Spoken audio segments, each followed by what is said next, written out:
Assalamualaikum warahmatullahi wabarakatuh. Shalom, Om Swastiastu, Namo Buddhaya, Salam Kebajikan.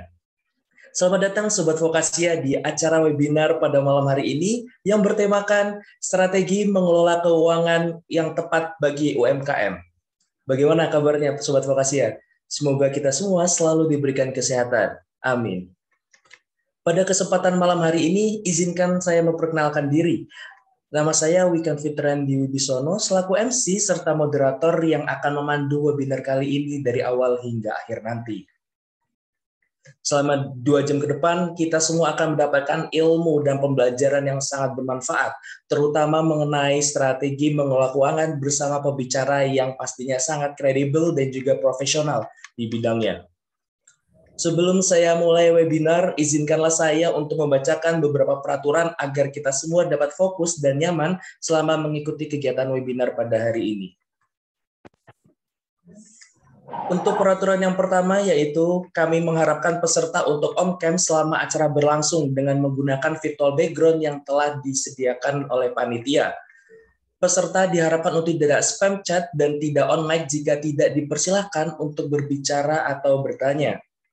Peserta juga diharapkan aktif dan saling menghargai satu sama lain. Dan jangan lupa untuk para peserta agar mengisi link absensi yang nantinya akan dikirimkan oleh panitia di kolom chat Zoom. Dan untuk tools yang perlu dipersiapkan selama webinar ini yaitu laptop ataupun smartphone dengan jaringan yang stabil, serta alat tulis untuk mencatat materi.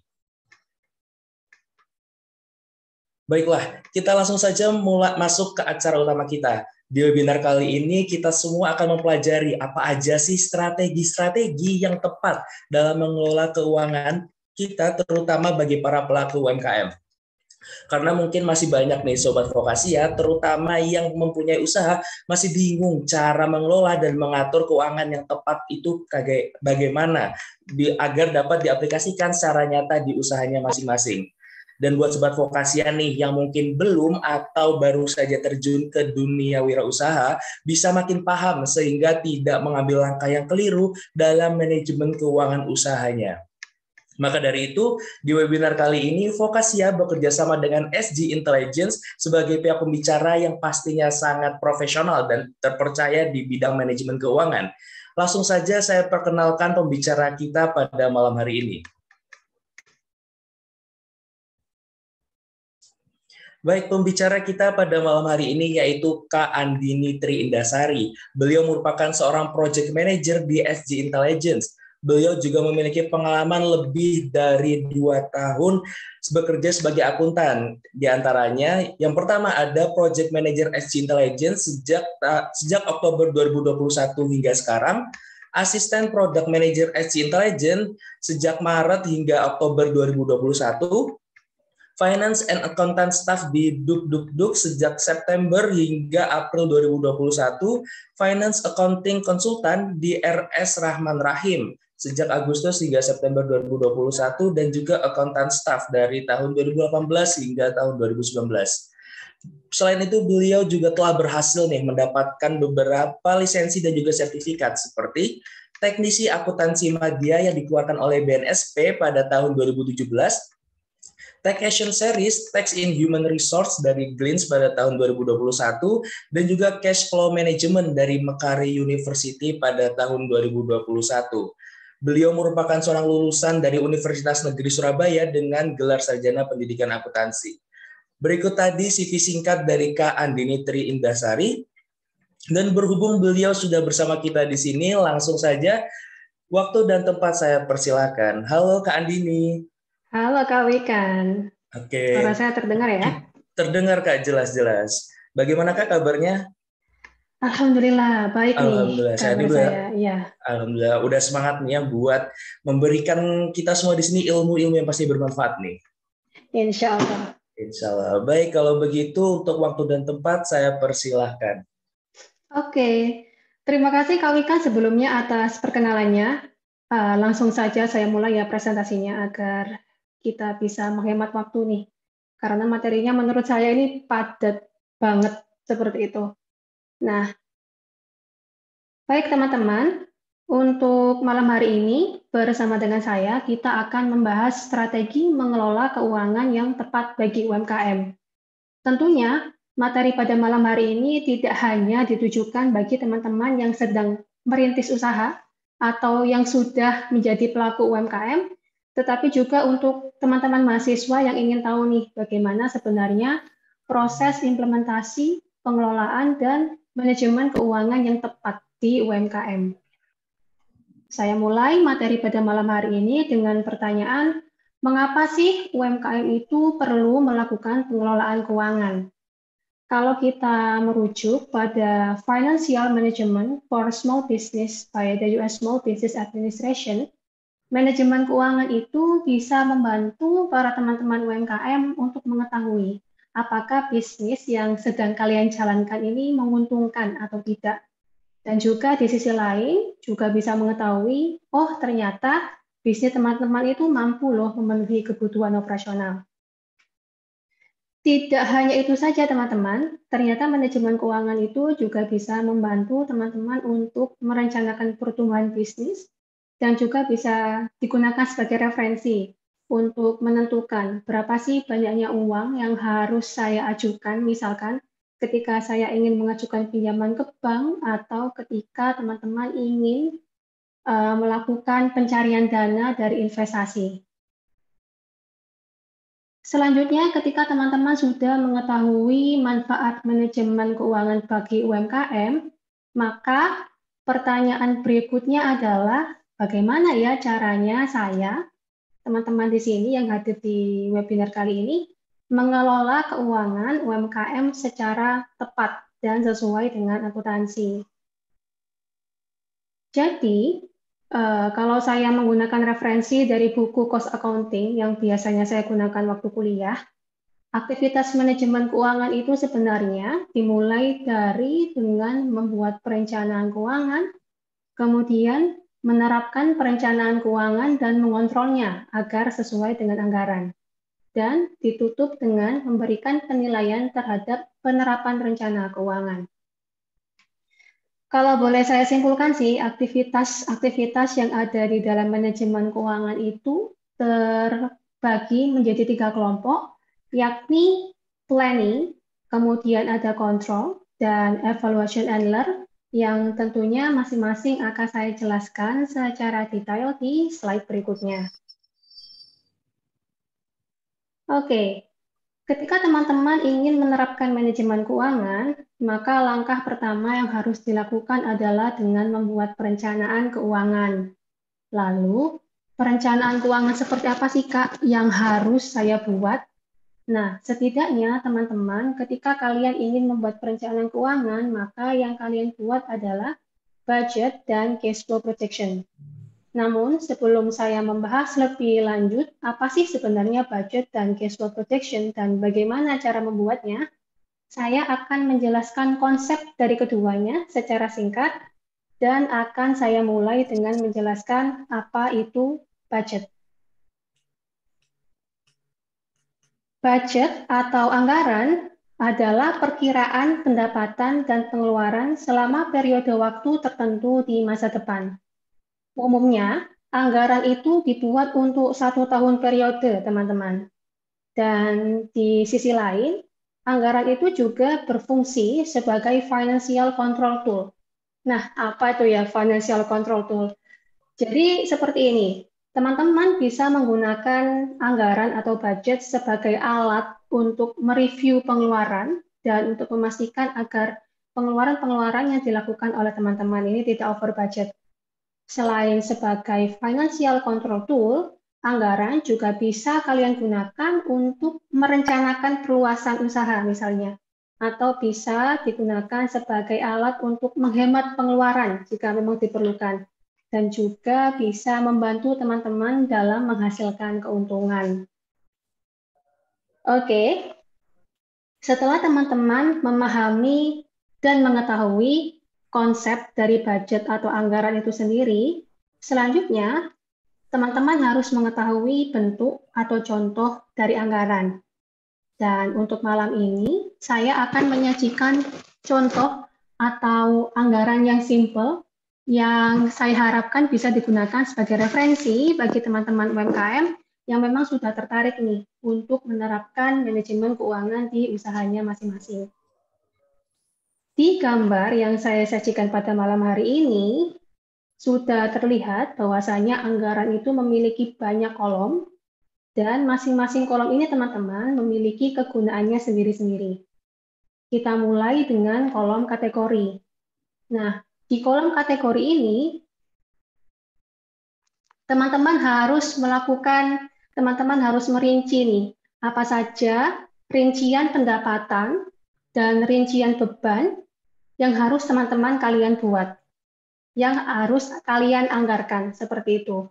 Kemudian, untuk kolom Januari, Februari, Maret, April, dan seterusnya, itu menunjukkan kolom periode penganggaran.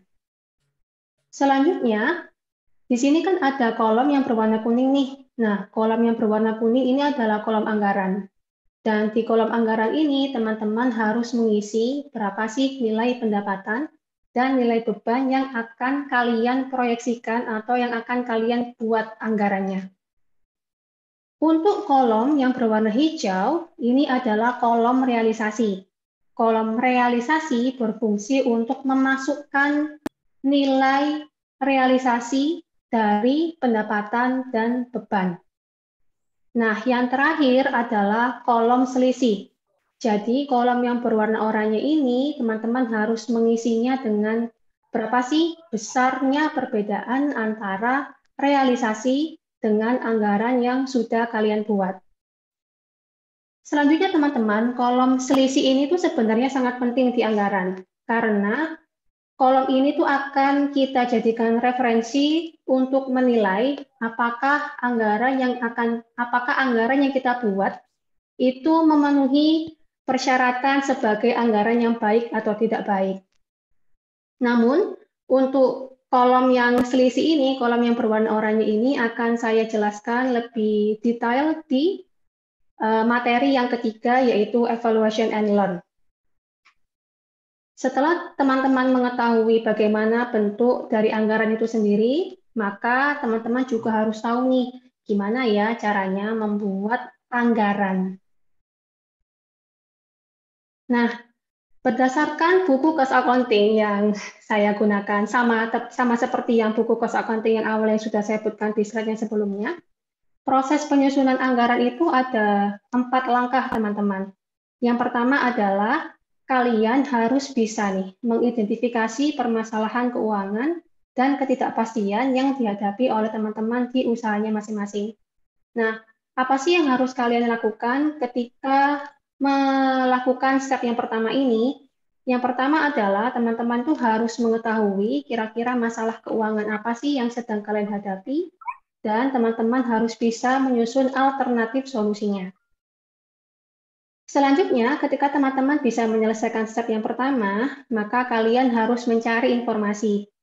Nah, fungsi dari aktivitas mencari informasi ini adalah untuk digunakan teman-teman sebagai referensi untuk mempelajari kira-kira apakah solusi-solusi, alternatif solusi yang sudah saya temukan di step pertama itu benar atau enggak ya, seperti itu. Dan di sisi lain, informasi yang sudah kalian dapatkan di step kedua itu juga berfungsi sebagai landasan, seperti itu, sebagai dasar untuk membuat prediksi di step yang ketiga. Nah, di langkah yang ketiga, yaitu di tahapan membuat prediksi, di sini teman-teman memperkirakan kira-kira apa sih dampak atau akibat yang akan kalian rasakan ketika misal teman-teman mengambil pilihan A atau ketika teman-teman mengambil pilihan B, seperti itu.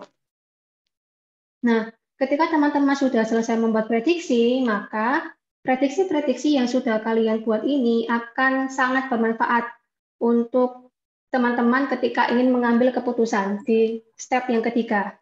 Setelah teman-teman berhasil membuat keputusan, maka langkah berikutnya adalah teman-teman harus menyusun anggaran sesuai dengan asumsi-asumsi yang sudah teman-teman tentukan di proses sebelumnya, yaitu di proses 1, 2, dan 3.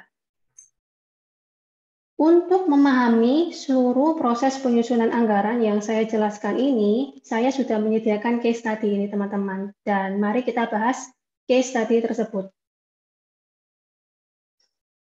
Di case study yang saya siapkan pada malam hari ini, diceritakan bahwasanya ada pengusaha jajanan pasar yang bernama Naomi. Ternyata, selama pandemi COVID-19 kemarin, penjualan Naomi ini mengalami penurunan dan akhirnya mengganggu kegiatan operasionalnya. Ada event, lupa ya. Selanjutnya, agar usaha Naomi ini terus berjalan, maka bagaimana caranya pokoknya di tahun 2022 ini pendapatannya harus meningkat. Untuk itu, dia membutuhkan perencanaan yang matang agar tujuan keuangan tersebut tercapai. Apabila kita mengacu pada proses penyusunan anggaran di slide sebelumnya, maka langkah pertama yang dilakukan oleh Naomi adalah mengidentifikasi masalah. Apabila kita merujuk pada case study atau permasalahan yang dialami oleh Naomi, maka kita bisa tahu nih, masalah keuangan yang dihadapi oleh Naomi adalah, oh ternyata pendapatan usahanya ini menurun loh, karena penjualan jajan pasarnya menurun. Selanjutnya, ketika Naomi sudah mengetahui masalah yang dia hadapi, Naomi pun akhirnya membuat dua alternatif solusi. Seperti itu. Solusi yang pertama adalah, oh Naomi harus menaikkan harga barang, atau Naomi menggunakan marketplace untuk memperluas jangkauan pasar. Setelah Naomi berhasil melakukan step yang pertama, maka langkah selanjutnya adalah Naomi harus mencari informasi. Nah, informasi ini seperti yang sudah saya jelaskan di slide sebelumnya, berfungsi untuk meyakinkan Naomi gitu kan, bahwasanya oh ternyata benar nih keputusan yang saya bikin itu ternyata benar loh, seperti itu. Nah, di sisi lain informasi yang didapatkan oleh Naomi itu tadi juga bisa digunakan oleh dia untuk membuat prediksi di step yang ketiga. Selanjutnya, Kak, dari mana ya kira-kira Naomi mencari informasi-informasi tersebut? Nah, Naomi ini diceritakan mencari informasi-informasi tersebut di berbagai sumber, mulai dari website, mentor, buku, dan rekan bisnis. Setelah Naomi berhasil mencari informasi, selanjutnya Naomi ini adalah membuat prediksi. Dan di sini, di case study yang saya buat, Naomi berhasil membuat dua prediksi. Prediksi yang pertama adalah jika Naomi menaikkan harga barang, maka banyak pelanggan yang akan kecewa. Sehingga pendapatannya tuh semakin menurun, semakin nggak karu-karuan lah, intinya seperti itu. Namun, jika Naomi memutuskan untuk menggunakan marketplace, diprediksi penjualannya itu meningkat 15% setiap bulannya. Wah, sangat menyenangkan kan ya, ketika Naomi memutuskan untuk menggunakan marketplace. Selanjutnya, berdasarkan prediksi yang sudah berhasil Naomi buat, akhirnya Naomi pun memutuskan untuk menggunakan marketplace. Alasannya kenapa? Oh, alasannya karena berdasarkan informasi yang saya kumpulkan, menggunakan marketplace itu lebih menguntungkan loh daripada menaikkan harga barang. Karena ketika Naomi menggunakan marketplace, maka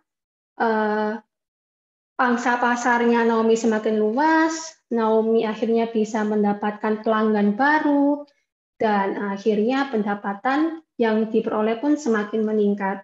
Seperti itu.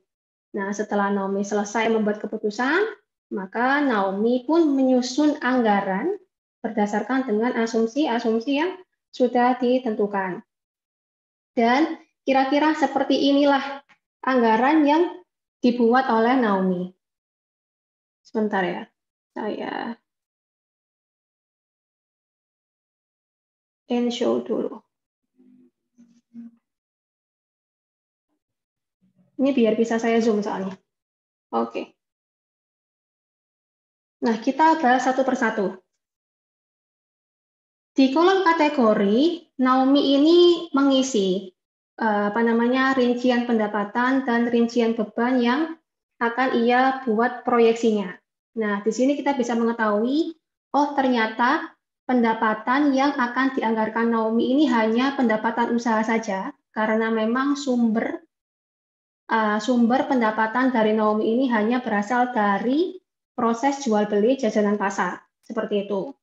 Nah, kemudian untuk bebannya apa saja sih? Merujuk dari informasi yang sudah didapatkan oleh Naomi, ternyata beban-beban yang kemungkinan akan timbul atau akan muncul di tahun 2022 adalah beban produksi, beban marketplace, beban iklan, dan beban air dan listrik. Selanjutnya, Naomi pun membuat ini, mengisi kolom anggarannya. Nah, di sini kita lihat di kolom pendapatan anggaran untuk bagian pendapatan usaha. Di sini tertulis diprediksi di bulan Januari 2022 kuantitas barang atau jumlah barang yang terjual itu sebesar 5.750. Loh Kak, angkanya dari mana ya 5.750? Nah, teman-teman masih ingat kan kalau Naomi itu mengasumsikan terjadi peningkatan pendapatan sebesar 15% setiap bulannya. Nah, angka 5.750 itu berasal dari situ. Jadi berasal dari penghitungan antara 15% dengan 5.000. Sehingga ketemulah 5.750. Kemudian asumsi yang kedua adalah, kalau teman-teman masih ingat, ternyata kan harganya nggak dinaikkan tuh sama Naomi. Dia kan cuma akhirnya menggunakan marketplace kan? Sehingga harga yang ditulis oleh Naomi di anggaran bulan Januari 2022 itu hanya Rp5.000, jadi harganya tetap. Sehingga total pendapatan yang dianggarkan di Januari 2022, mohon maaf, itu sebesar 28.750. Nah, cara-cara itu bisa kalian implementasikan seterusnya hingga ini, Desember 2022. Nah, kenapa ini saya cuma bikin sampai April 2022 aja? Karena keterbatasan slide, teman-teman. Kalau saya bikin semuanya, saya tampilkan di satu slide, nanti nggak kelihatan. Itu ya.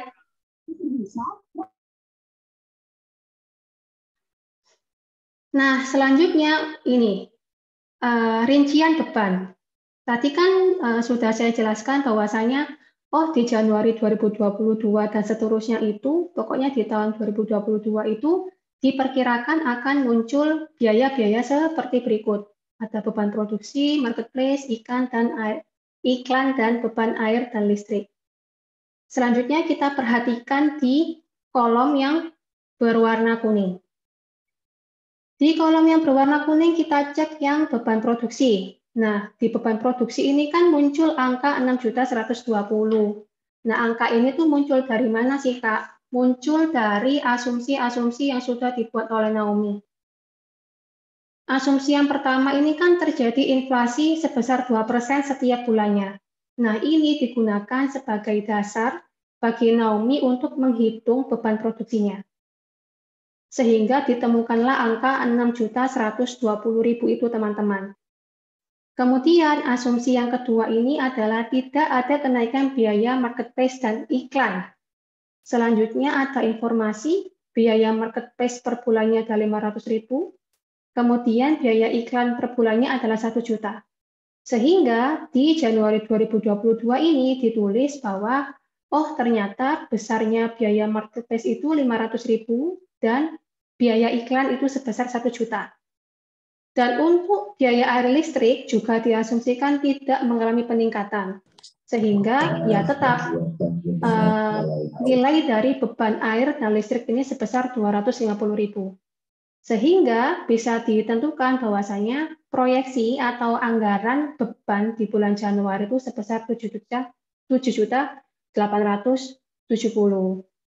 Seperti itu kira-kira penjelasannya, teman-teman.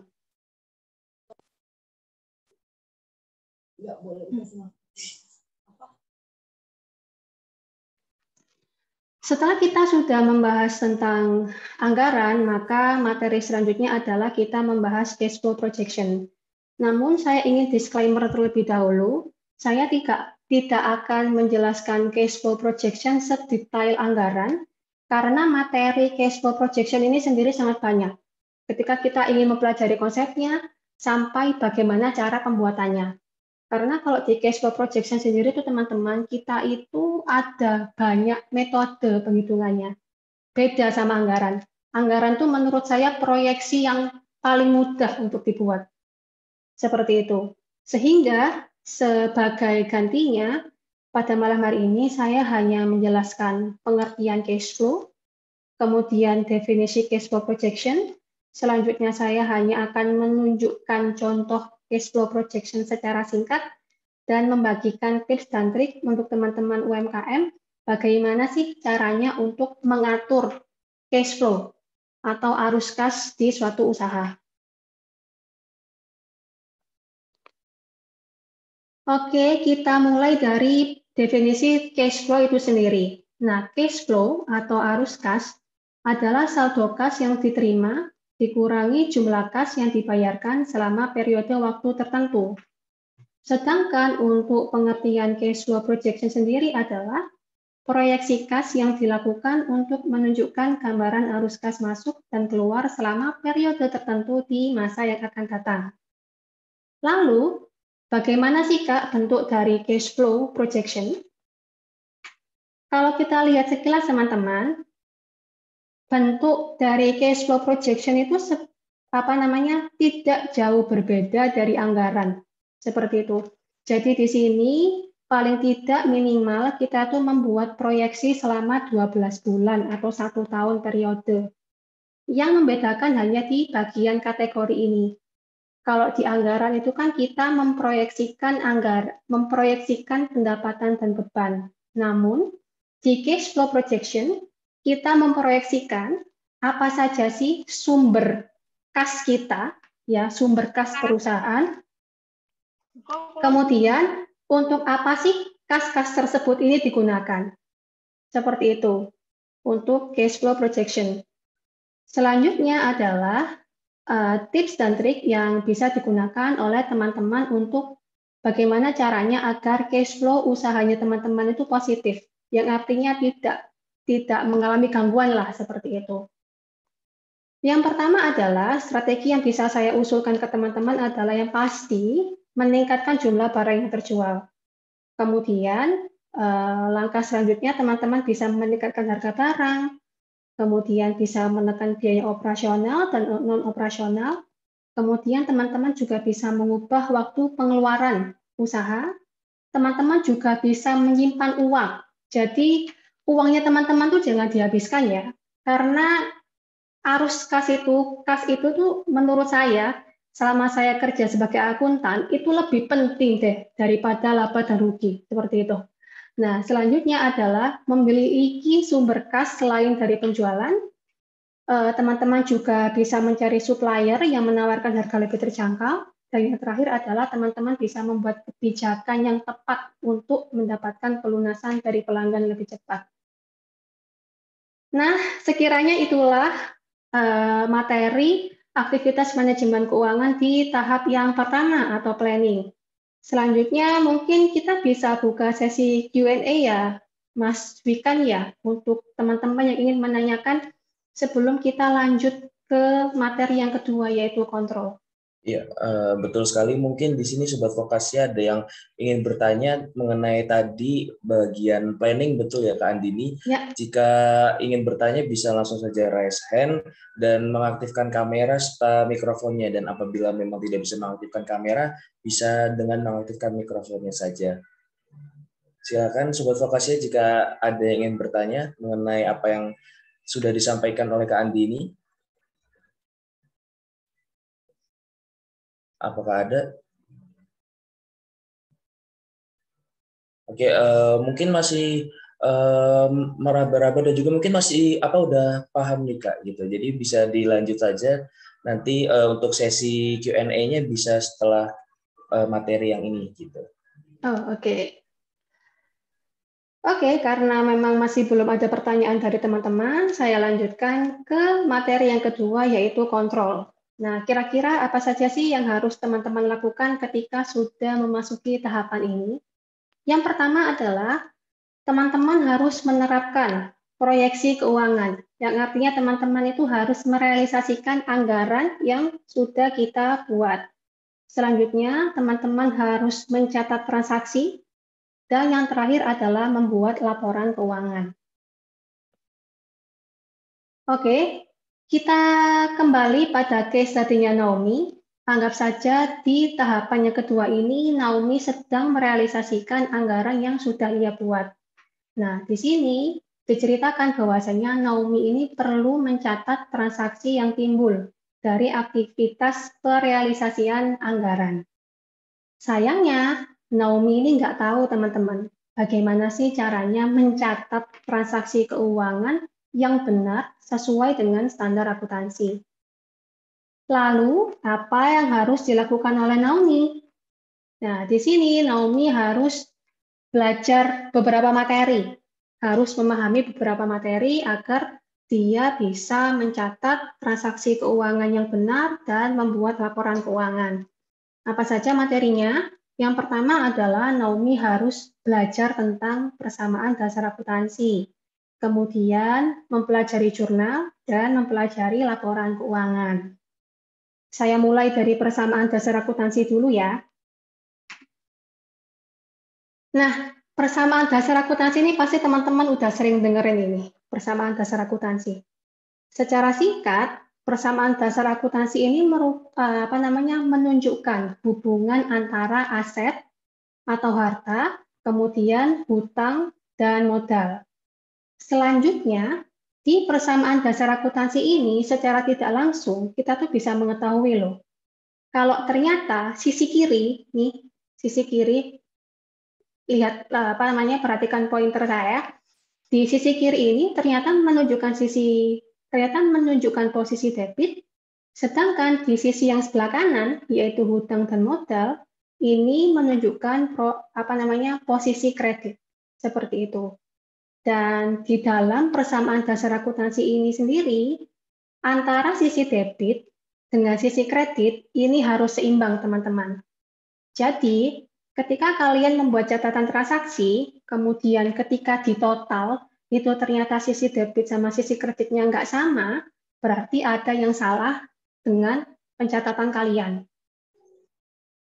Selanjutnya, untuk memahami implementasi persamaan dasar akuntansi di masing-masing akun ini, yaitu akun aset, hutang, dan modal, akan saya jelaskan di slide berikutnya. Di slide ini saya akan menjelaskan akun aset. Nah, aset itu sendiri apa sih, Kak? Aset ini adalah sumber daya yang dimiliki oleh teman-teman UMKM. Sumber dayanya ini bentuknya macam-macam. Bisa kas atau uang tunai yang teman-teman punya. Bisa komputer, laptop, printer, kemudian bangunan, mobil, tanah, pokoknya sesuatu yang bisa teman-teman manfaatkan untuk menunjang operasional atau aktivitas perusahaan. Seperti itu. Nah, lalu bagaimana sih, Kak, penerapan persamaan dasar akuntansi ini di akun aset seperti itu? Nah, kita harus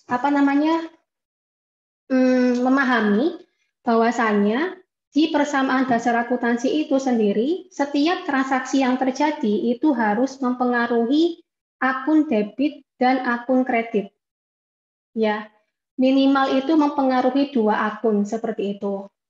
Jadi saya contohkan misal nih, kalau ada aset atau kalau ada penambahan aset, maka kemungkinan yang pertama adalah aset atau hartanya bertambah, sehingga dia harus ditulis di posisi debit, dan mempengaruhi aset yang lain di posisi kredit, yang artinya aset tersebut berkurang. Atau ketika aset atau harta ini bertambah di posisi debit, maka akan mempengaruhi akun yang lain, yaitu akun hutang dan akun modal atau ekuitas di posisi kredit. Seperti itu. Selanjutnya adalah akun hutang atau liabilitas. Nah, akun hutang atau liabilitas ini apa sih maksudnya, Kak? Nah, kalau hutang ini kan pokoknya sesuatu yang harus dilunasi atau menjadi beban atau menjadi tanggungan bagi teman-teman UMKM. Kemudian untuk menghilangkan akun hutang ini berarti ada pelunasan dengan pengorbanan suatu sumber daya. Lalu, contoh-contoh hutang di UMKM itu seperti apa sih? Oh, ternyata ada hutang dagang, ada hutang bank, ada hutang wesel, sama hutang obligasi. Dan masih banyak lagi jenis-jenis hutang. Pokoknya bergantung dengan aktivitas usaha kalian. Lalu, bagaimana penerapan persamaan dasar akuntansi di hutang? Konsepnya sama seperti tadi yang di aset. Jadi, ketika hutang bertambah, berarti akan mempengaruhi akun hutang yang lain. Jadi, kemungkinan besar ada akun hutang yang berkurang. Selanjutnya, ketika akun hutang bertambah, maka kemungkinan besar akan ada potensi bahwasanya ada akun yang terpengaruh. Misal, oh ternyata ada akun aset yang bertambah atau ada akun ekuitas atau akun modal yang berkurang. Yang terakhir, saya akan menjelaskan akun modal atau ekuitas. Nah, modal sendiri maksudnya adalah selisih dari total aset dengan total liabilitas suatu entitas. Contoh dari modal atau ekuitas sendiri adalah modal pemilik dan laba ditahan. Lalu, konsep persamaan dasar akuntansi di modal pun sama seperti aset dan hutang. Jadi ketika modal ini bertambah di posisi kredit, maka akan mempengaruhi akun modal yang lain di posisi debit, atau ketika modal ini bertambah di posisi kredit, maka bisa mempengaruhi akun aset atau akun hutang. Seperti itu. Nah, selanjutnya, jadi saya itu sebenarnya sudah membuat summary ini, membuat ringkasan di akhir untuk memudahkan teman-teman dalam mengingat persamaan dasar akuntansi. Di sini ada kolom nama akun, kemudian ada debit, dan ada kredit. Saya akan menjelaskan secara singkat, seperti itu kayak. Kemudian di sini saya contohkan ada akun aset atau harta dan akun beban. Nah, kalau teman-teman perhatikan, pada saat akun aset atau akun aset atau akun harta dan beban ini bertambah, ini ada lambang plusnya, berarti dia harus ditulis di posisi debit atau di posisi kiri. Sebaliknya, ketika kita ketika untuk akun hutang, modal, dan pendapatan, ketika dia bertambah, maka dia harus di posisi kredit atau di sebelah kanan menulisnya. Namun ketika akun ini berkurang, yaitu akun hutang, modal, dan pendapatan, maka dia harus ditulis di posisi debit atau ditulis di sebelah kiri. Seperti itu.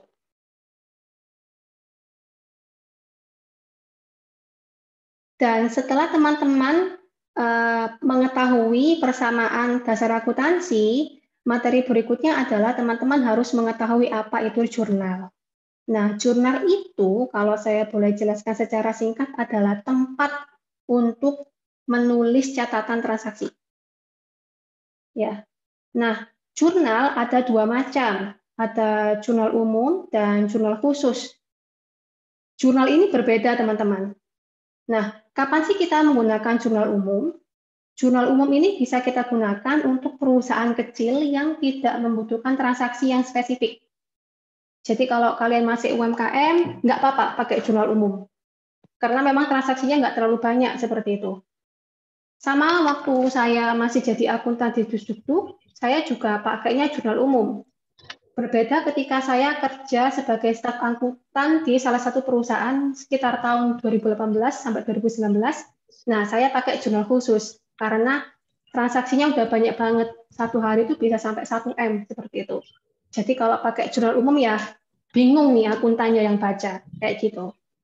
Nah, jurnal khusus kalian gunakan ketika kalian sudah bekerja di perusahaan besar, kemudian transaksinya sangat banyak, sehingga membutuhkan tempat-tempat khusus.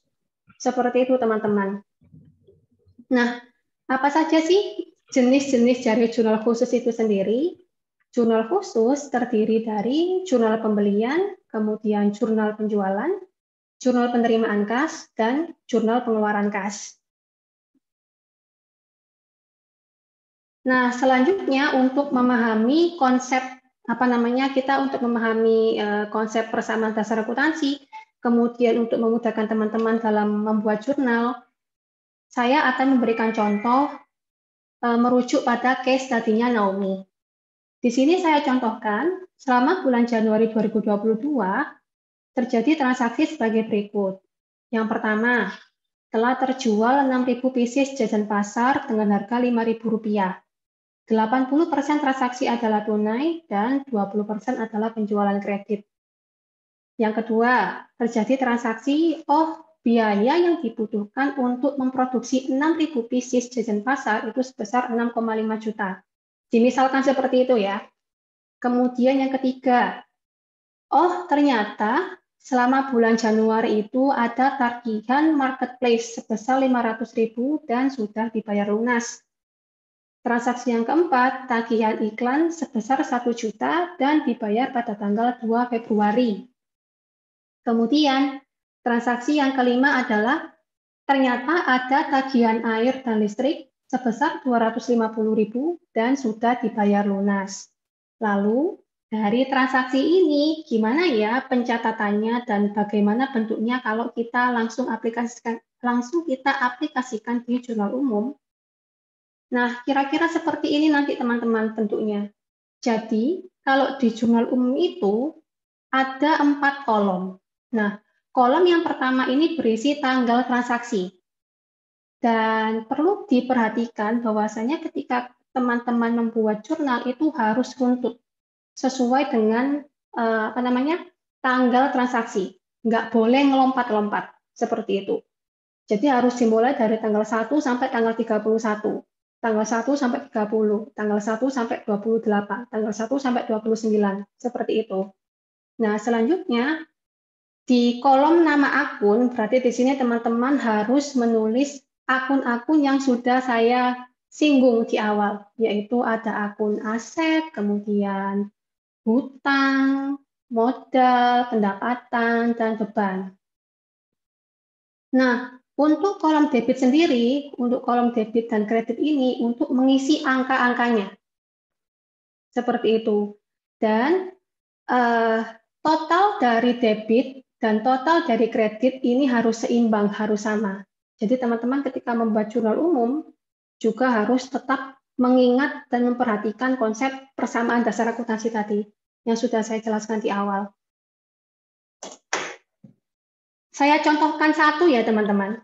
Misal ini, transaksi yang nomor 1. Di sini ada keterangan, ternyata terjadi penjualan sebesar 6.000 pieces dengan harga barangnya 5.000 per pieces dan 80% penjualan itu dilakukan secara tunai, 20% dilakukan secara kredit. Sehingga dari transaksi itu timbul akun-akun ini. Akun kas, akun piutang usaha, dan akun pendapatan usaha. Akun kas itu dari mana, Kak? Kok tiba-tiba ada akun kas? Dari sini, teman-teman. Di sini kan ada keterangan bahwasanya ada 80% penjualan secara tunai. Sehingga muncul nih akun kas. Kemudian, kok ada piutang usaha? Nah, akun piutang usaha ini muncul karena ada ini. Transaksi sebesar 20% yang dilakukan secara kredit. Jadi maksudnya di sini teman-teman itu menjual barang tapi belum menerima uang. Nah, itu piutang usaha. Beda sama utang usaha. Kalau utang usaha berarti teman-teman punya kewajiban untuk melunasi sesuatu ke orang lain. Seperti itu. Nah, kemudian kok bisa muncul akun pendapatan usaha? Ya karena memang pada tanggal tersebut terjadi penjualan usaha sehingga kalau terjadi penjualan maka akan mempengaruhi pendapatan usaha. Seperti itu. Nah, kemudian di sini ditulis angka 24 juta. Angka 24 juta itu dari mana? Dari 80% dari total penjualan sebesar 30 juta. Kemudian angka 6 juta itu berasal dari 20% dikali 30 juta. Sehingga kalau kita lihat di sini, total dari angka debit dan kredit ini sama, yaitu 30 juta. Gitu ya teman-teman, untuk persamaan dasar akuntansi dan jurnal, pembuatan jurnal. Dan itu bisa teman-teman implementasikan di transaksi-transaksi berikutnya. Pokoknya kalau bikin persamaan dasar akuntansi dan jurnal itu harus mempengaruhi minimal 2 akun. Nah, ini minimal 2 akun nih. Ya bisa 3 akun, bisa 4 akun, bisa sampai 5 akun, bergantung transaksinya, seperti itu. Nah, kemudian nilai di posisi debit dan di posisi kredit ini harus sama. Jangan sampai lebih besar debit atau lebih besar kredit.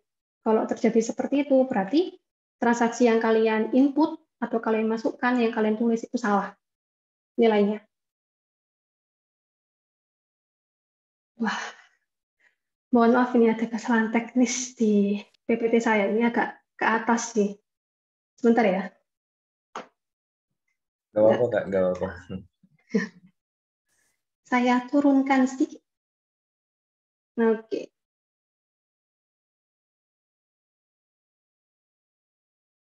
Nah, selanjutnya ketika teman-teman sudah paham persamaan dasar akuntansi, kemudian sudah belajar jurnal, maka wajib untuk membuat laporan keuangan. Laporan keuangan ini kalau boleh saya katakan tuh sebagai summary atau ringkasan transaksi keuangan yang sudah kita catat. Seperti itu. Nah, laporan keuangan ini terdiri dari beberapa macam. Ada laporan laba rugi, laporan perubahan ekuitas, laporan posisi keuangan, dan laporan arus kas. Dan selain sebagai summary transaksi keuangan, laporan keuangan itu juga punya banyak kegunaan, teman-teman. Kalau saya rangkum, berdasarkan pengalaman saya sekali lagi, yang pertama, laporan keuangan itu bisa menjadi alat bagi kalian nih, teman-teman yang ingin menjalankan usaha atau sudah menjalankan usaha, untuk mengetahui sebenarnya kondisi keuangan usaha saya ini lagi baik atau nggak baik ya, seperti itu. Kemudian, laporan keuangan itu juga bisa kalian gunakan sebagai pedoman untuk membuat keputusan. Keputusan yang kayak gimana sih, Kak? Oh, misal, ternyata kita untung banyak ya, gimana kalau kita ngerekrut karyawan lagi, seperti itu. Atau kita, oh kayaknya kita bisa nih untuk ekspansi usaha, seperti itu teman-teman. Ya.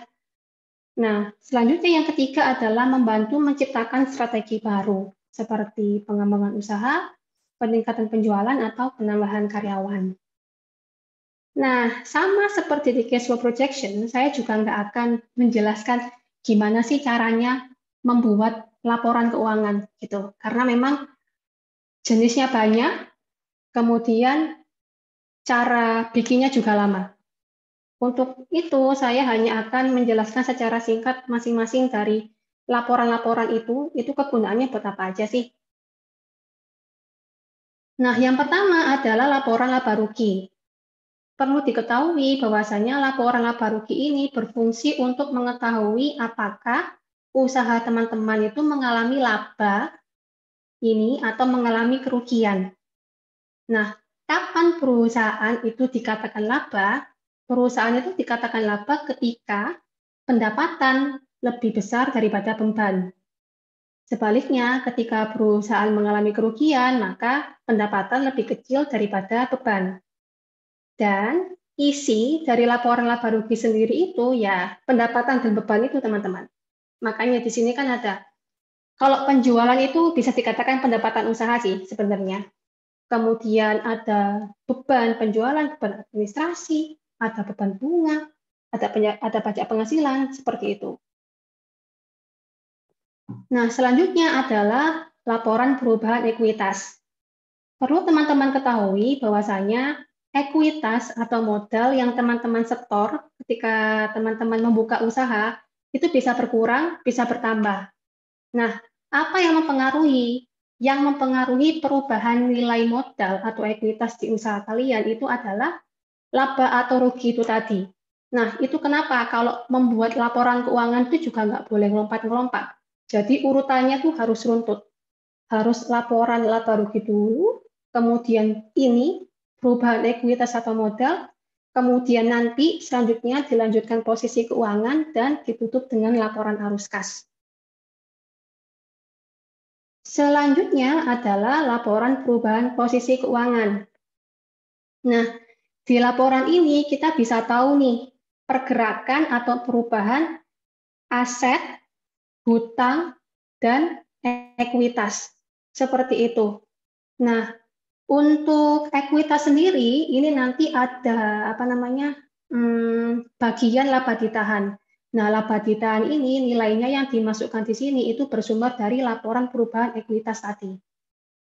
Dan yang terakhir adalah laporan perubahan arus kas. Secara singkat, pada laporan perubahan arus kas ini, teman-teman nanti bisa mengetahui kira-kira pergerakan arus kas, baik itu arus kas masuk, arus kas keluar, selama satu periode tertentu. Seperti itu. Dan selain untuk mengetahui perubahan arus kas, gitu kan ya, pergerakan arus kas, di laporan arus kas ini sendiri juga teman-teman bisa mengetahui, oh kira-kira kas saya di awal periode itu berapa, kemudian di akhir periode itu berapa. Itulah materi di tahapan yang kedua atau kontrol. Nah, saya buka lagi nih sesi Q&A. Bagi teman-teman yang masih belum paham atau masih yang ingin ditanyakan dari materi yang ke-1 dan yang kedua. Oke, silakan untuk sobat vokasi yang ingin bertanya bisa langsung saja raise hand dan nanti bisa mengaktifkan kamera serta mikrofonnya. Dan mungkin jika memang berhalangan bisa bertanya lewat link itu yang sudah diberikan di panitia di kolom chat seperti itu. Sembari menunggu nih Kak, saya ada pertanyaan, ini boleh nggak kira-kira? Boleh. Ini sebenarnya kejadian teman saya. Jadi teman saya ini buka toko rokok elektronik, vape gitu. Nah, tapi toko itu bangkrut dan pas saat saya tanya kenapa, itu tuh kata dia kan pakai kredit card itu CC. Nah, itu dia ada laporan keuangan yang emang dia bener-bener catat. Nah, tapi di sana dia ternyata miss di bagian bunganya karena emang ngitungnya itu mungkin salah atau gimana. Itu sebenarnya gimana sih Kak buat cara masukin di laporan keuangannya biar itu benar-benar ke detect semuanya satu persatu. Karena kan kalau misalkan memang udah kegesek gitu kita kadang lupa ininya berapa kan ya Kak hitungannya seperti itu. Oke. Sejujurnya selama saya kerja itu jarang banget sih pakai kartu kredit ya perusahaannya. Pasti kita tuh langsung pakai rekening yang ada di perusahaan dan semua transaksinya itu istilahnya debit lah kayak gitu. Jadi nggak ada yang hutang-hutang. Saya juga nggak tahu sebenarnya kalau kartu kredit itu seperti apa. Namun kayak gini. Jadi sebaiknya nih kalau berdasarkan pengalaman temannya Mas Wikan ya, kartu kredit itu rincian transaksinya itu keluar setiap 1 bulan sekali di akhir periode atau bagaimana ya Mas Wikan? Oh, kalau untuk rincian seperti ini saya kurang tahu deh karena saya sendiri emang nggak pakai kartu kredit itu saya itu teman saya seperti itu. Oke. Nah, gini, biasanya kan kalau kita pakai akun di bank itu kan selama kita transaksi dalam 1 hari itu pasti muncul kayak rekening korannya gitu dan itu bisa diakses per hari. Nah, saya nggak tahu apakah kartu kredit itu sistemnya juga sama seperti itu.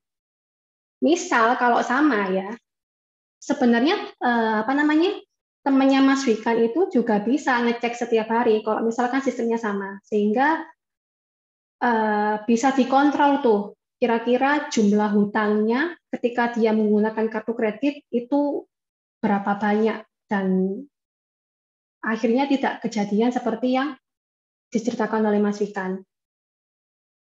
Kalau saya gitu sih, ya.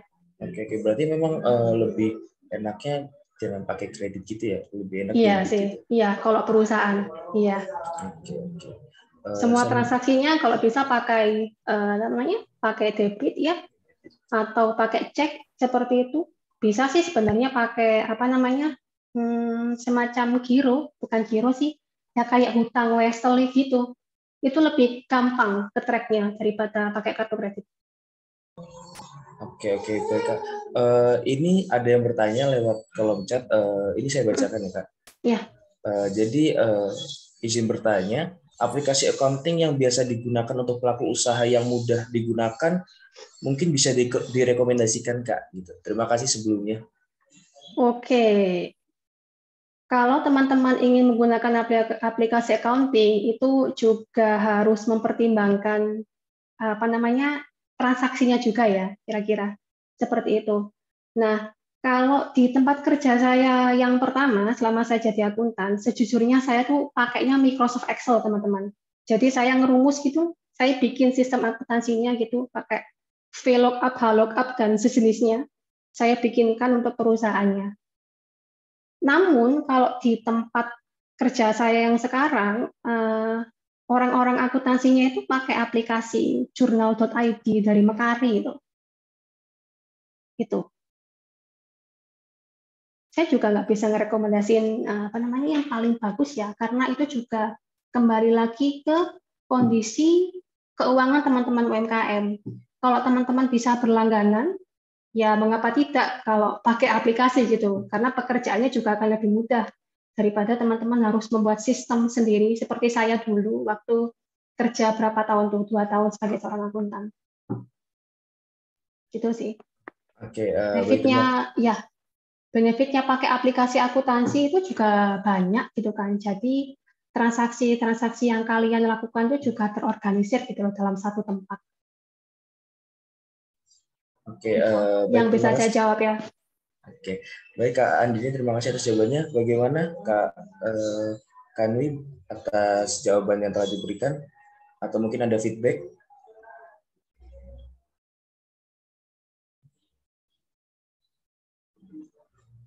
Oke, baik Kak, ini mungkin ada satu pertanyaan lagi ya sebelum masuk ke sesi evaluation and learn. Gak apa-apa Kak? Boleh, boleh. Baik. Ini dari Rama Chandra. Izin bertanya Kak, dalam pengelolaan keuangan pribadi, terkadang anggaran yang dibuat tidak sesuai dengan realisasi yang lebih besar. Bagaimana cara mengatasinya Kak? Dan untuk pengeluaran darurat seperti musibah yang tidak terduga termasuk dalam akun apa Kak? Oke. Ini lebih ke pengeluaran pribadi ya. Saya mau jawab pertanyaan yang pertama. Kalau nggak sesuai dengan realisasi, bagaimana Kak? Berarti kamu harus lebih disiplin lagi sih sebenarnya jawabannya ya, kalau kaitannya dengan keuangan pribadi seperti itu. Dan mungkin ketika kamu sudah membuat anggaran, kemudian ternyata pengeluaran saya kok lebih besar ya daripada yang saya anggarkan, mungkin bisa di-adjust kali ya, disesuaikan seperti itu. Dan kalau misalkan saya nggak bisa nih Kak, gitu kan ya, untuk menekan pengeluaran saya karena ya emang seperti ini pengeluarannya. Ya alternatif lainnya adalah kamu ini ya Rama Chandra bisa mencari penghasilan yang lain gitu, pemasukan yang lain seperti itu. Lah kemudian untuk pengeluaran darurat seperti musibah yang tidak terduga termasuk dalam akun apa ya Kak? Oke, kalau di dalam akuntansi bisnis, mungkin saya bisa sarankan pengeluaran darurat yang tidak terduga ini masuk biaya lain-lain ya. Karena memang biaya lain-lain itu ditempatkan untuk transaksi-transaksi yang tidak spesifik seperti itu.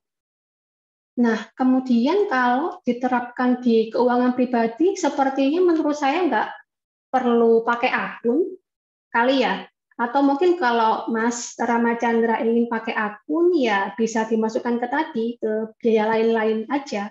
Tetapi dikasih keterangan, biaya pengeluaran darurat karena musibah yang tidak terduga. Seperti itu. Semoga bisa menjawab pertanyaannya ya, Mas Rama Chandra.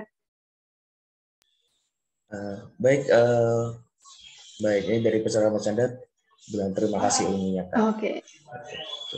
Baik, mungkin sebelum dilanjutkan, ini kepada para peserta mohon untuk tidak menggunakan fitur anonet ya, ini biar PPT-nya itu presentasinya bersih gitu ya.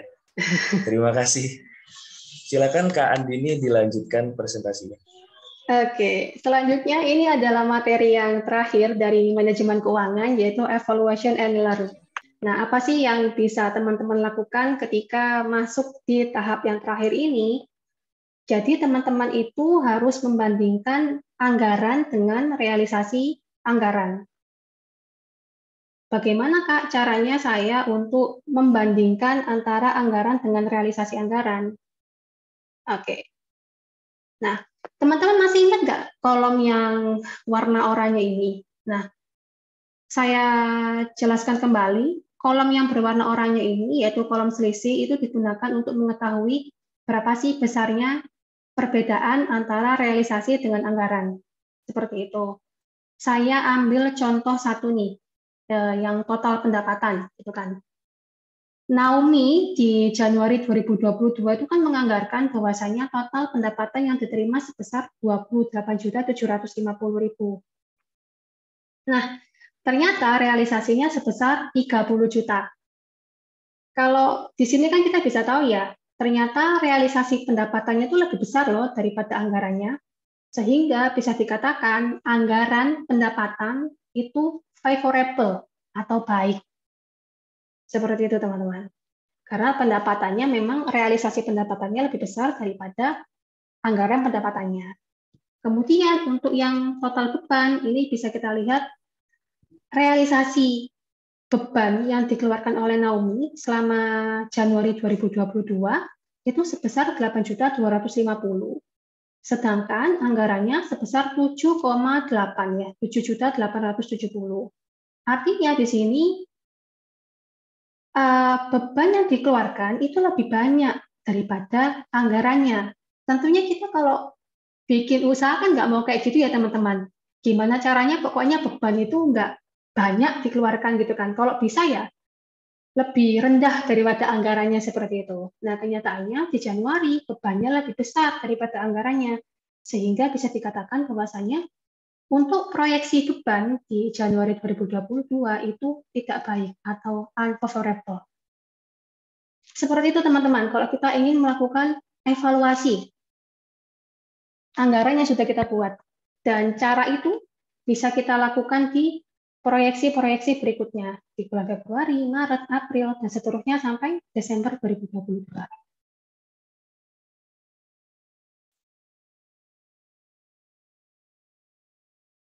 Terakhir, yang tidak kalah penting gitu kan, yang selalu menjadi momok gitu istilahnya, menjadi masalah pertanyaan bagi teman-teman UMKM adalah pajak UMKM itu sendiri.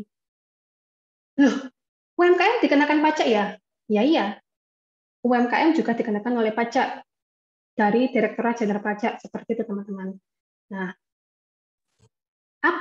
peraturan apa yang biasa digunakan untuk pajak UMKM? Nah, biasanya teman-teman UMKM ini kalau urusan pajak itu menggunakan peraturan ini, PP nomor 23/2018.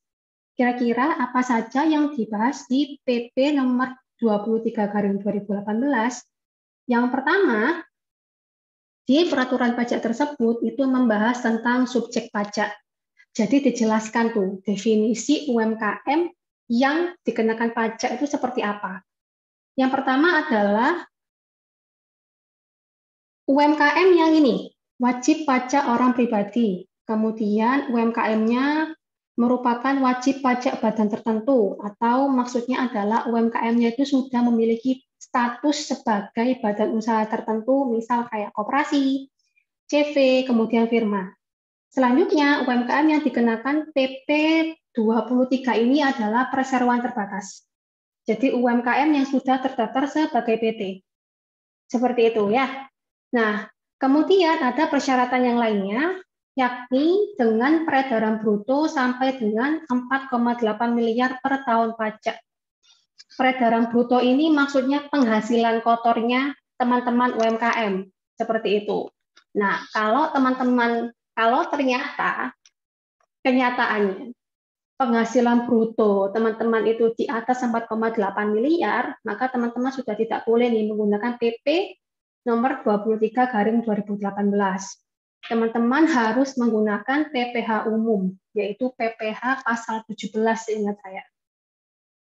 Nah, selain menjelaskan subjek pajak, di PP nomor 23/2018 ini juga menjelaskan tentang objek pajak. Jadi sesuatu yang dikenakan pajak. Nah, objek pajak dari PP nomor 23/2018 ini apa sih? Oh, penghasilan dari usaha, semua jenis usaha. Tidak dispesifikan ke usaha tertentu. Karena kalau kita merujuk pada PPh umum, itu PPh itu banyak banget jenisnya, teman-teman. Dan itu spesifik ke penghasilan-penghasilan tertentu, seperti itu. Tapi kalau di PP-nya UMKM ini, itu semua usaha. Jadi nggak ada yang dikelompokkan, seperti itu ya. Lalu yang paling penting, berapa sih tarifnya? Menurut saya, PPh UMKM itu paling kecil, karena cuma 0,5% dari peredaran bruto, atau dari penghasilan brutonya teman-teman. Jadi sebenarnya kayaknya teman-teman UMKM nggak masalah nih ya kalau bayar bayar pajak kayak gitu kan ya. Nah, kemudian bagaimana cara membayarnya atau cara melunasi pajaknya? Teman-teman bisa menyetor sendiri, bisa lewat teller, bisa transfer lewat ATM, mobile banking seperti itu. Kemudian teman-teman juga bisa membayar pajak dengan cara dipotong atau dipungut oleh pihak lain.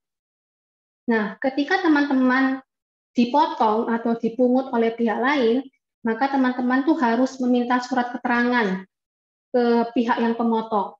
Karena surat keterangan itu bisa teman-teman gunakan untuk melaporkan ke DJP atau Direktorat Jenderal Pajak bahwa kalian sudah melakukan pembayaran pajak. Lalu berikutnya, apakah PP nomor 23/2018 ini berlaku selamanya? Tentu saja tidak. Jadi, PP ini juga memiliki jangka waktunya masing-masing. Nah, yang pertama, jika usaha teman-teman ini termasuk dalam kelompok perseroan terbatas, teman-teman itu hanya dikasih waktu 3 tahun pajak untuk memanfaatkan PP nomor 23 ini. Nah, kalau teman-teman sudah kewajiban pajaknya itu sudah melewati 3 tahun, maka teman-teman harus mengikuti PPh yang umum ini nih. Meskipun pendapatan kamu atau penghasilan brutonya teman-teman masih di bawah 4,8 M. Selanjutnya adalah CV, firma, dan koperasi. Nah, ini hanya berlaku sampai 4 tahun pajak, sedangkan kalau usaha teman-teman itu masih berstatus wajib pajak orang pribadi, maka jangka waktu teman-teman untuk memanfaatkan PP nomor 23/2018 ini sebanyak 7 tahun pajak. Kira-kira seperti itu teman-teman, materi singkat saya tentang UMKM. Nah, kira-kira ada pertanyaan nggak ini seputar pajak UMKM? Dan evaluation and learn tadi, materi yang ketiga. Oke, buat Sobat Vokasi mungkin yang emang ingin bertanya nih, apalagi yang dibahas terakhir ini mengenai pajak. Mungkin masih banyak banget ya yang kurang awam, kurang paham mengenai pajak, bisa langsung ditanyakan seperti itu.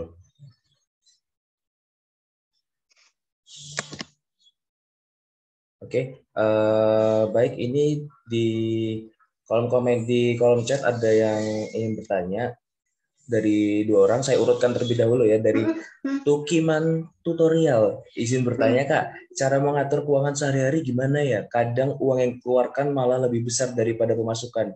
Dan bagaimana cara merealisasikan anggaran untuk menabung sejak dini seperti itu? Kalau menurut saya sih kuncinya cuma satu ya, kalian harus disiplin dan taat mematuhi apa yang sudah kalian buat sendiri.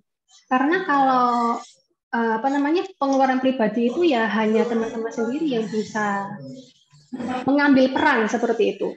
Nggak bisa tuh orang tuanya teman-teman mempengaruhi pengeluaran teman-teman, tuh nggak bisa. Atau mungkin saya mempengaruhi pengeluarannya Kak siapa nih, Kak Tukiman seperti itu. Saya hanya bisa memberikan saran gitu kan ya.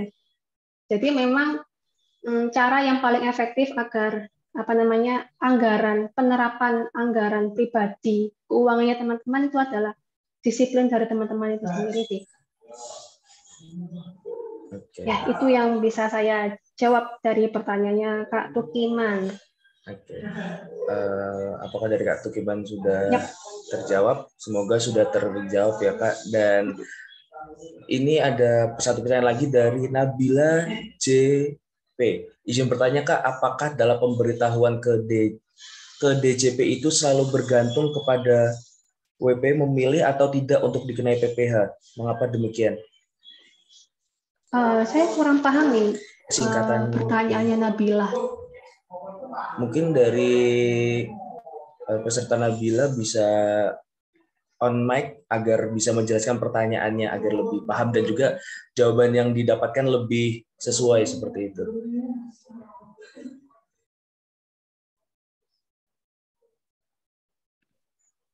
Bagaimana saudara peserta Nabila, apakah bisa on mic?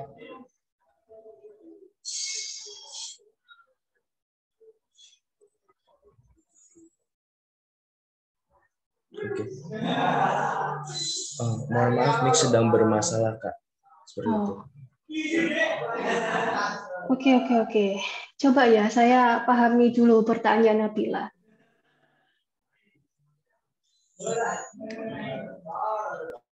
Oke, Nabila tolong itu ya respon ini. Saya tanya balik deh ke Nabila. Pemberitahuan ke DJP yang dimaksud sama Nabila itu apa ya?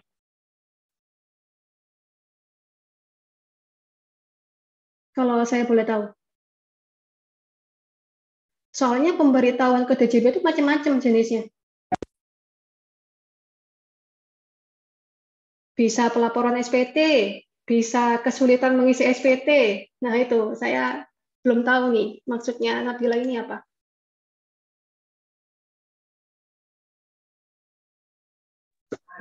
Karena banyak Mungkin jenisnya bisa gitu, diketik di kolom chat Nabila kalau memang mic-nya sedang bermasalah. Nggak apa-apa.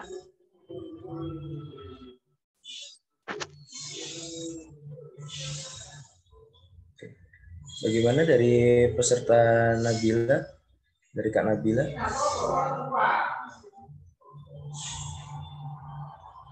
Oke. Dalam poin PPT kakak itu, saya kurang paham seperti itu. Yang pelunasan pajak kah yang dimaksud? Oh, yang ini maksudnya. Oh, pemberitahuan ke DJP. Oh, ya. Oke. Ya. Nah, seperti ini, Nabila. Jadi, teman-teman UMKM itu dikasih pilihan sama Direktorat Jenderal Pajak. Yang pertama, mereka itu bisa memilih memanfaatkan PP nomor 23/2018 ini atau langsung melaksanakan kewajiban PPh pasal 17 atau PPh yang umum yang saya sebutkan tadi. Seperti itu. Jadi sebenarnya teman-teman UMKM juga ya nggak apa-apa, ya senang-senang aja DJP. Kalau saya nggak mau deh pakai PP nomor 23, menurut saya usaha saya sudah mampu nih melaksanakan kewajiban PPh umum. Seperti itu. Nah, ketika teman-teman UMKM itu ternyata memilih untuk menggunakan ketentuan umum PPh, itu harus diinformasikan ke Direktorat Jenderal Pajak. Seperti itu. Karena memang pada dasarnya teman-teman UMKM itu dikasih keringanan sama Direktorat Jenderal Pajak untuk memanfaatkan PP nomor 23/2018. Gitu Nabila. Karena kalau pakai yang ketentuan umum PPh itu nanti pembayaran PPh-nya malah makin banyak. Nggak cuma PPh final 0,5% doang. Semoga menjawab ya, Nabila. Bagaimana dari Kak Nabila? Oke, baik, saya mulai paham. Terima kasih penjelasannya, Kak.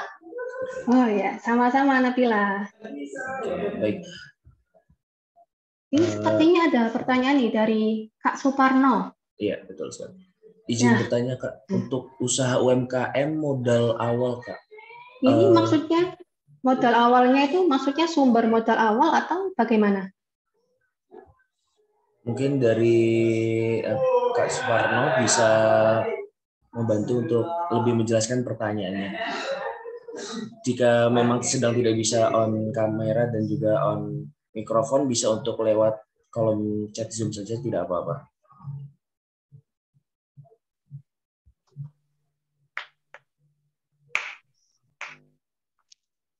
Assalamualaikum, Kak.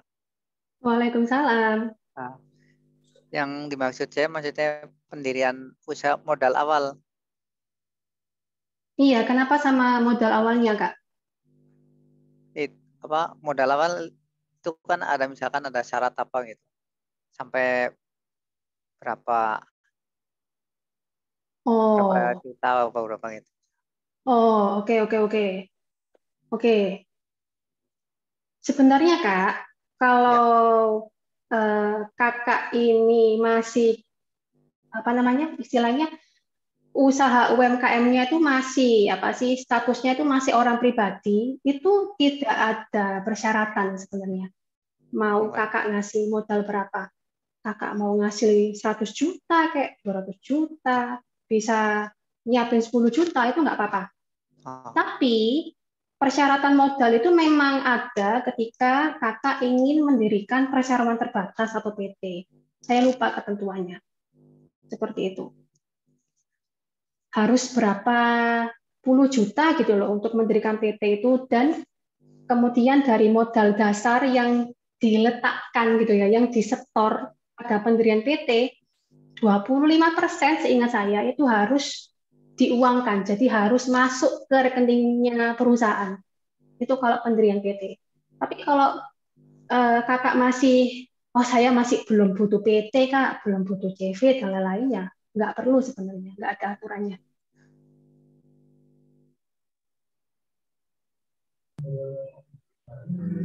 Begitu jawaban dari Kak masih Andini. Kak Oh ya, atas sama-sama. Baik, dari pertanyaan di kolom chat Zoom, mungkin hanya itu. Apakah dari Kak Andini masih ada materi yang ingin disampaikan? Kalau untuk materi sih sebenarnya saya sudah selesai ya. Jadi pajak UMKM ini sebagai penutup materi pada malam hari ini. Tetapi di sini saya ingin ingin mempromosikan nih salah satu program yang dimiliki oleh ISGI, dan program ini tuh sangat relate, sangat berhubungan dengan teman-teman UMKM dan teman-teman mahasiswa. Wah,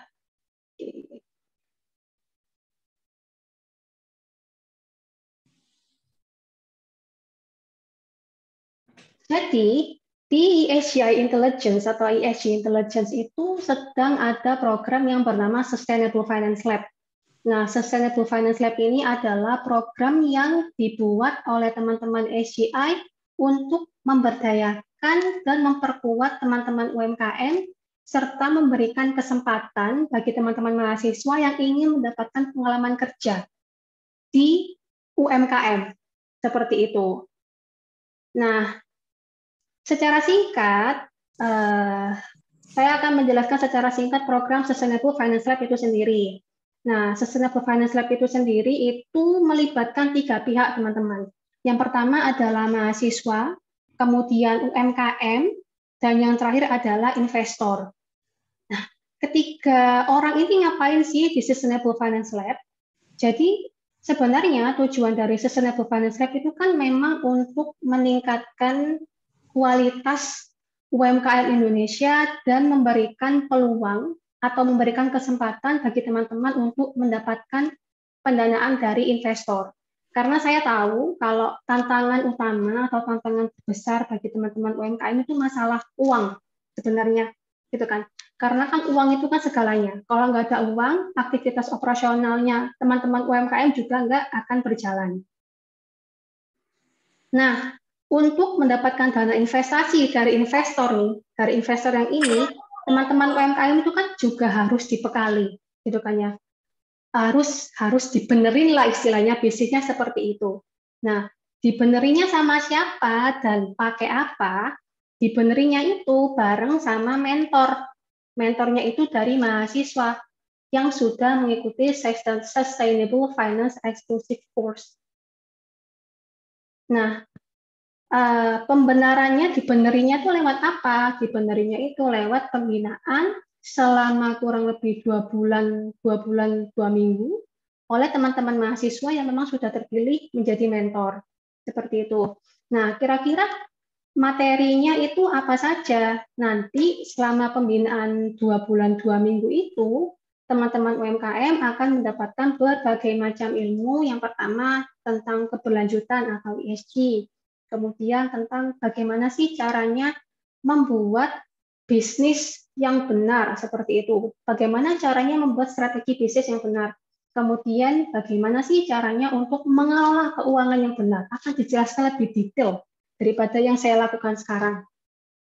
Kemudian yang terakhir, yang keempat, teman-teman juga akan dikasih tahu tuh bagaimana tips dan trik untuk mendapatkan pendanaan dana investasi dari investor. Karena memang tujuan akhir dari Sustainable Finance Lab ini adalah untuk memberikan kesempatan bagi teman-teman UMKM mendapatkan dana dari investor, kemudian juga untuk memberikan pengalaman kerja bagi teman-teman mahasiswa. Karena kan pengalaman magang itu penting ya, ketika kalian ingin ingin kerja di tempat lain, atau kalau memang teman-teman mahasiswa nggak mau kerja, maksudnya pengen jadi pengusaha, tentunya program ini sangat bermanfaat untuk kalian. Seperti itu. Dan jika teman-teman tertarik untuk bergabung di Sustainable Finance Lab, silakan untuk klik link yang ada di sini di layar saya, atau teman-teman juga bisa menghubungi saya langsung di nomor WhatsApp ini. Atau kalau teman-teman ingin mempelajari atau ingin mengetahui Sustainable Finance Lab lebih jauh, kalian juga bisa mengunjungi Instagram kami di @sustainablefinancelab. Nah, sekian. Itulah penutup dari saya, Kak Wika. Baik Kak Andini, terima kasih banyak Kak Andini sudah membagi ilmunya ya buat kami semua di sini. Dan seperti yang tadi sudah disampaikan oleh Kak Andini ini banyak sekali manfaat yang bisa didapat ya dari mengolah keuangan, terutama untuk UMKM.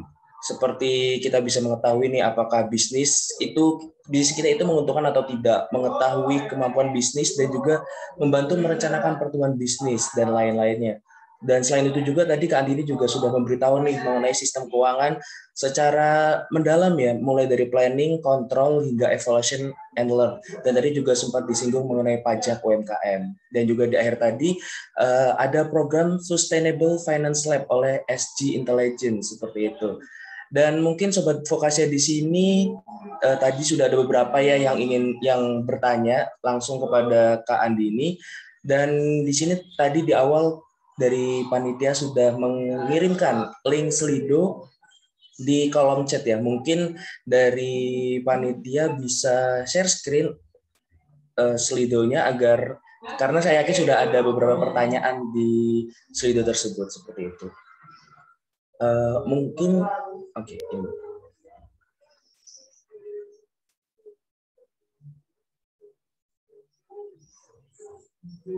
Baik, ini ada pertanyaannya. Mungkin dari yang awal ini ya, baik. Ini ada pertanyaan Kak untuk pemula yang baru terjun di dunia UMKM, bagaimana Kak caranya untuk meminimalisir kerugian seperti itu?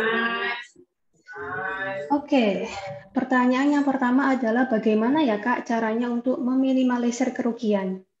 Kalau saya boleh sarankan sih yang pertama adalah teman-teman harus tadi ya mengimplementasikan manajemen keuangan yang sudah saya jelaskan tadi.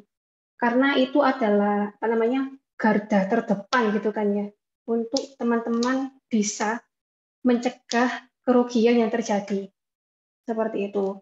Nah, selain menerapkan manajemen keuangan, teman-teman juga bisa nih mencari sumber pendanaan yang lain gitu kan ya. Jadi tidak hanya berfokus pada penjualan usahanya saja. Mungkin bisa mencari pemasukan lain dari sumber-sumber yang lain sehingga bisnis tetap berjalan gitu kan ya dan akhirnya tetap bisa bertumbuh seperti itu dan bisa menjadi lebih besar lagi. Itu untuk pertanyaan yang pertama. Ini langsung saya lanjut gitu atau gimana ya Kak? Boleh kalau misalkan memang dari Kak Andini berkenan untuk langsung menjawab sebuah pertanyaannya juga, dan kalau misalkan Kak Andini ingin melihat secara langsung bisa di link yang ada di kolom chat Zoom ini juga bisa Kak. Oh oke. Oh, saya lihat lewat layar aja deh ya. Oke. Ini kalau misalkan memang ingin melihat pertanyaan lain, bisa operator mohon dibantu ya biar diturunin gitu. Pertanyaan selanjutnya, Kak, jika saya nggak mahir dalam ilmu akuntansi, apakah nggak apa-apa? Bagaimana tipsnya untuk menjalankan usaha dengan ilmu akuntansi yang sedikit? Jawaban saya nggak apa-apa. Yang penting kamu harus tetap belajar tentang ilmu akuntansi. Rajinlah ngikutin webinar-webinar kayak gini gitu kan. Yang free juga banyak kok sebenarnya.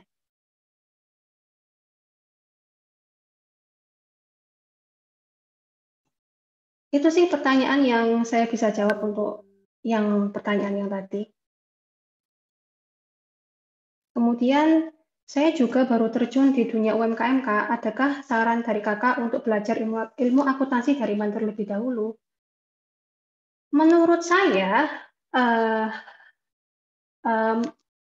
saran buat kamu adalah hal pertama yang harus dipelajari oleh si penanya ini adalah kamu bisa belajar soal persamaan dasar akuntansi dulu sebenarnya. Jadi minimal kamu bisa mengetahui bagaimana sih cara mencatat transaksi keuangannya benar. Karena ketika kamu bisa membuat catatan transaksi keuangannya benar, maka kamu itu bisa mengelompokkan transaksi-transaksi seperti itu. Kemudian kamu juga bisa mudah untuk mencerna transaksi tersebut, sehingga akhirnya bisa mempermudah kamu dalam mengambil keputusan-keputusan strategis yang berkaitan dengan keuangan. Itu jawaban dari saya untuk pertanyaan yang ini. Nah, selanjutnya untuk pembayaran pajak masuknya ke kolom apa ya, Kak? Pembayaran pajak itu kalau di perusahaan masuk ke kelompok beban pajak namanya, akunnya namanya beban pajak. Berarti dia kalau misalkan kamu sudah melakukan pembayaran, maka beban pajak itu bisa kamu tulis di kolom debit seperti itu. Kemudian beban pajak itu juga bisa kamu masukkan di laporan laba rugi. Bisa lanjut ke pertanyaan berikutnya. Aplikasi accounting yang biasa digunakan sudah saya jawab ya tadi. Apakah UMKM perlu untuk menghitung depresiasi aset? Perlu. Perlu banget. Tapi memang nggak saya jelaskan di sini karena memang nggak cukup ya materinya. Untuk prive pemilik itu bagaimana cara mengetahuinya dan apakah itu mengurangi atau menambah pendapatan? Oke, prive itu sesuatu yang ditentukan di internal perusahaan. Jadi itu kesepakatan manajemen sebenarnya. Sebentar, jangan dicentang dulu ya. Nah, besarnya prive di masing-masing usaha itu nggak sama. Jadi harus disesuaikan dengan kapasitas usaha itu sendiri. Kalau memang masih belum ngasih prive, nggak apa-apa, jangan dipaksakan. Seperti itu. Nah, kemudian apakah prive itu mengurangi pendapatan? Prive itu mengurangi modal, bukan mengurangi pendapatan.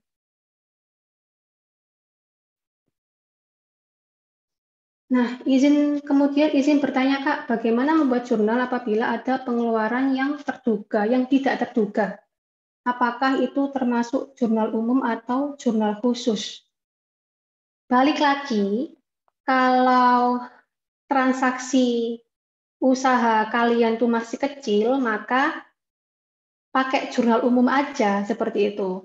Tetapi kalau memang ternyata di tempat kalian bekerja atau kalau ternyata usaha kalian itu besar, maka jenis pengeluaran ini itu masuk di jurnal pengeluaran kas.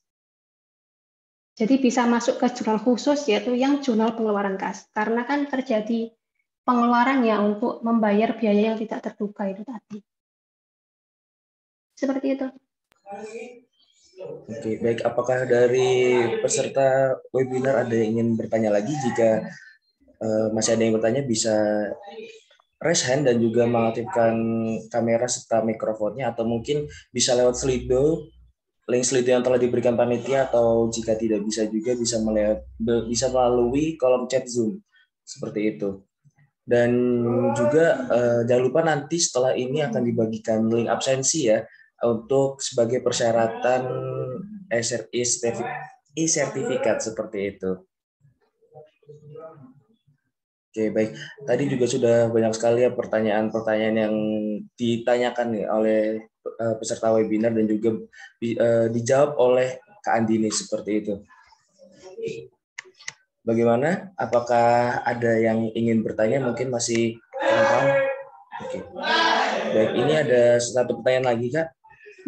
Kalau ingin memulai usaha berdua dengan teman, apa saja hal yang perlu diperhatikan, terutama soal anggaran dan sistem bagi hasilnya?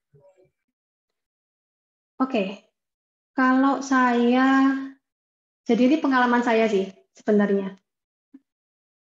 Dulu waktu saya jadi akuntan di salah satu perusahaan, memang membuat usaha dengan teman itu sangat high risk seperti itu. Nah, yang perlu diperhatikan di awal itu adalah memang pembagian bagi hasil atau pembagian dividen seperti itu, pembagian laba.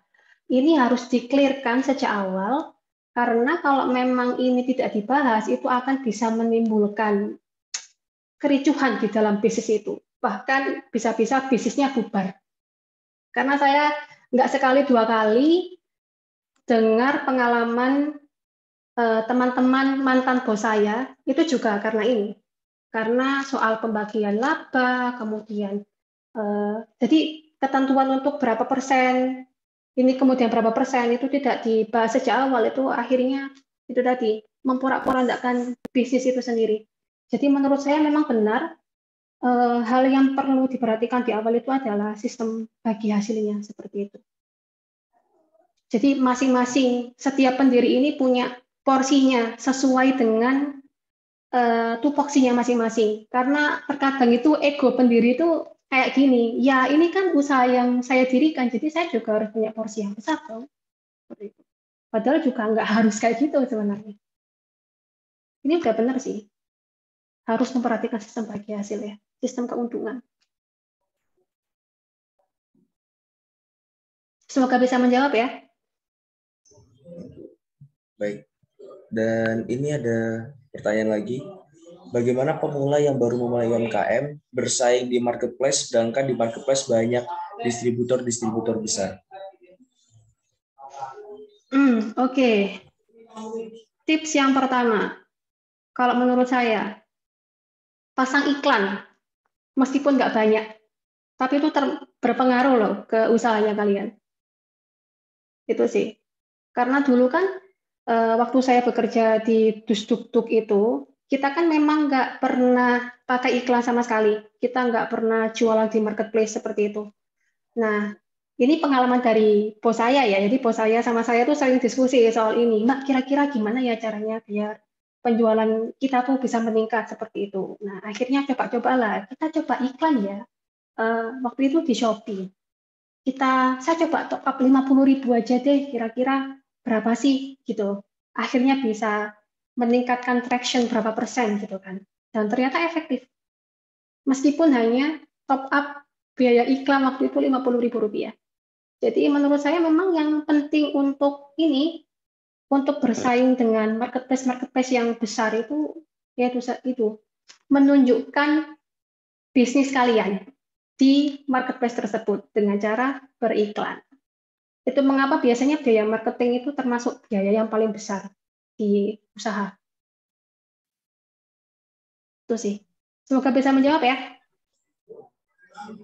Baik, ini ada satu pertanyaan lagi. Apabila UMKM memiliki laba yang berlebih, menurut kakak apakah penting bagi UMKM melakukan investasi atau ada saran dari kakak yang lain? Begitu. Saya kembalikan lagi ke manajemen di dalam UMKM itu sendiri. Jadi laba itu bisa ditahan teman-teman. Jadi laba itu boleh kok nggak dibagikan. Atau laba itu bisa dibagikan ke pemilik usaha dalam bentuk dividen misalnya. Kalau misalkan dia sudah berbentuk perseroan terbatas.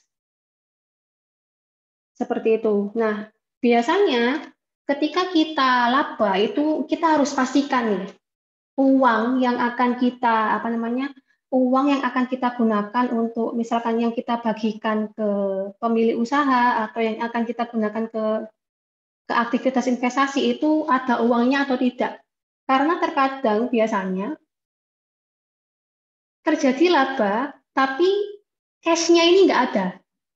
Jadi kalau melakukan hal-hal yang kayak gini tuh jadinya nggak bisa gitu.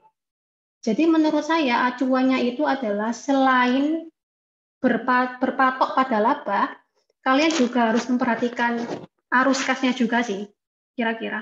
Apakah yaitu tadi bisa kamu gunakan untuk bayar si pemilik usaha ini, bayar dividennya, atau untuk kegiatan yang lain seperti investasi. Seperti itu. Baik, semoga menjawab untuk bagi tadi yang sudah bertanya ya Kak.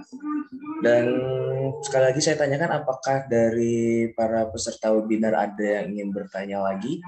Jika ada yang ingin bertanya bisa langsung saja. Tidak lupa saya ingatkan untuk raise hand dan juga bagaimana?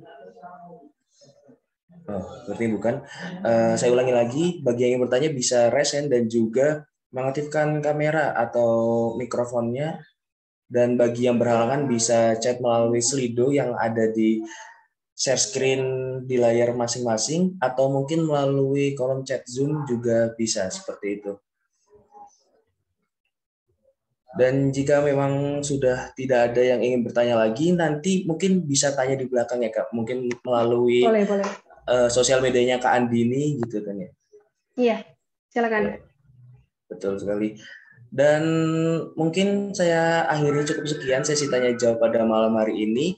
Sebelum saya akhiri webinar pada malam hari ini, mungkin dari peserta webinar bisa on cam nih karena kita akan mengadakan sesi dokumentasi seperti itu.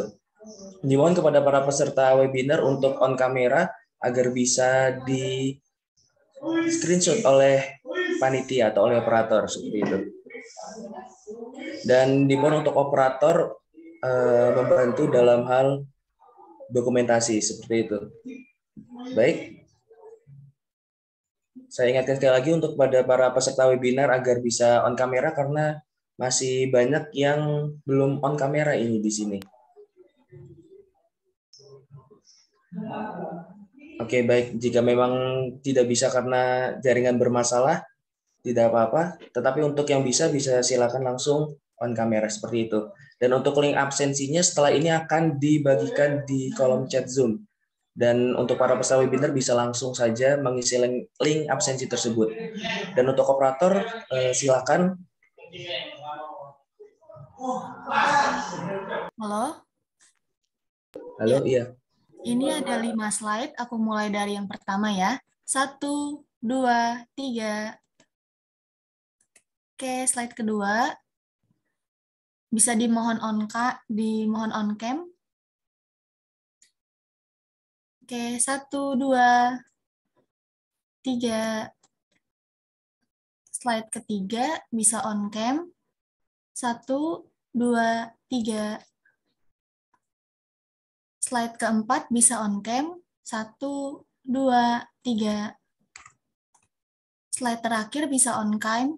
1, 2, 3. Oke, udah semua, Kak. Baik, terima kasih kepada para peserta webinar yang telah on kamera dan juga pada operator yang telah membantu dokumentasi. Dan tidak terasa, sampailah kita pada penghujung acara. Saya mewakili segenap tim yang bertugas mengucapkan terima kasih banyak kepada Sobat Vokasia atas partisipasinya pada webinar malam hari ini. Saya juga mengucapkan terima kasih banyak kepada narasumber kita pada malam hari ini, yaitu Kak Andini Tri Indasari, atas pemaparan materi dan juga ilmunya yang tentunya sangat bermanfaat. Kemudian saya ingatkan kembali kepada para peserta untuk dapat mengisi link absensi yang dikirimkan di kolom chat guna keperluan sertifikat. Jaga kesehatan agar kita bisa bertemu lagi di event-event Vokasia selanjutnya dengan event terdekat yaitu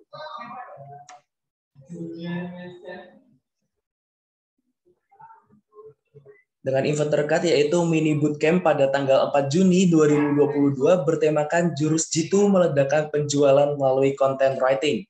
Untuk info lebih lanjut bisa cek dan follow Instagram @vokasia dan @businessmiracle. Dan jangan lupa untuk follow Instagram @dataset.sg dan cek juga website Vokasia di vokasia.id untuk mengikuti course-course lainnya yang tentunya bermanfaat. Saya Wikan Fitran Dwi Bisono pamit undur diri. Jika ada perkataan dan perbuatan yang kurang berkenan, mohon untuk dimaafkan. Saya tutup webinar strategi mengelola keuangan yang tepat bagi UMKM hari ini.